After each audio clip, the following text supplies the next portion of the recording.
മുതിർന്ന BJP നേതാവ് ശ്രീ കുമ്മനം രാജശേഖരൻ നമ്മോടൊപ്പം ചേരുകയാണ്. ശ്രീ കുമ്മനം, ഈ കേരള സർവകലാശാല രജിസ്ട്രാർക്ക് ഇപ്പോൾ സസ്പെൻഷൻ നൽകിയിരിക്കുകയാണ്. Kerala university registrar doctor KS അനിൽകുമാറിനെ ഗവർണറുടെ പരിപാടി അലങ്കോലമാക്കിയതിനാണ് ഇപ്പോൾ VC സസ്പെൻഡ് ചെയ്തിരിക്കുന്നത്. ഈ ഒരു സാഹചര്യത്തെ എങ്ങനെ കാണുന്നു താങ്കൾ?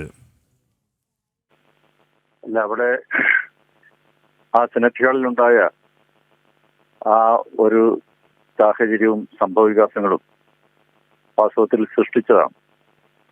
അത് രജിസ്ട്രാറുടെ യാതൊരുവിധ മുൻകരുതലുമില്ലാതെ വളരെ അലക്ഷ്യമായി പക്ഷപാതപരമായി ഇടപെടുകയും അത് അലങ്കോലപ്പെടുത്തണം എന്നുള്ള ദുരുദ്ദേശത്തോടുകൂടി കരുനീക്കങ്ങൾ നടത്തുകയും ചെയ്തതിന്റെ ഫലമാണ് ഇത്രയേറെ അനിഷ്ട സംഭവങ്ങൾ അവിടെ ഉണ്ടായത്. ഒരു ചാൻസലറാണ് യൂണിവേഴ്സിറ്റിയുടെ എന്ന് മനസ്സിലാക്കി അദ്ദേഹം വരുന്ന ഒരു പരിപാടിക്ക് വേണ്ട സഹായങ്ങൾ ചെയ്ത് അത് ഭംഗിയാക്കാൻ ചുമതലപ്പെട്ട ഒരാളാണ് രജിസ്ട്രാർ. ഗവർണറുടെ അനുവാദം കൂടാതെ ഗവർണർ അല്ലെങ്കിൽ ചാൻസലർ പങ്കെടുക്കുന്ന പരിപാടി അത് റദ്ദ് ചെയ്ത് അലങ്കോലമാക്കി എന്ത് നേടാനാണ് ഒരു രജിസ്ട്രാർക്ക് സാധിക്കുക? മാത്രവുമല്ല, മതചിഹ്നങ്ങൾ ഉണ്ട് എന്നാണ് അദ്ദേഹം പറയുന്നത്. ആ ആരോപണം മതചിഹ്നം സംബന്ധിച്ച് കൊടുത്ത ഉത്തരവിൽ ഒരിടത്തും അത് രേഖപ്പെടുത്തിയിട്ടില്ല. മതപരമായ പ്രഭാഷണങ്ങൾ പാടില്ല എന്ന് പറയുന്നുണ്ട്. പക്ഷെ അങ്ങനെ ഒരു ചടങ്ങേ അല്ല. അടിയന്തരാവസ്ഥയുടെ 50ാം വാർഷികമാണ്. അതിലെന്ത് മതമാണുള്ളത്?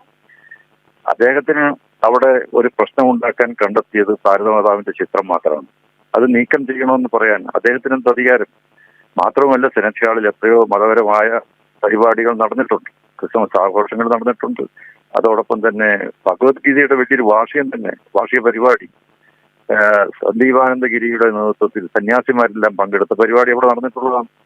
അപ്പോ യാതൊരു കാരണവും ഇല്ലാതെ യുക്തിഭദ്രമായ എന്തെങ്കിലും ഒരു കാരണം ഉന്നയിക്കാൻ കഴിയാത്ത രജിസ്ട്രാർ മനഃപൂർവ്വം ആരുടെയോ ഒരു കൈയായി അവിടെ വന്ന് പ്രവർത്തിക്കുകയാണ്.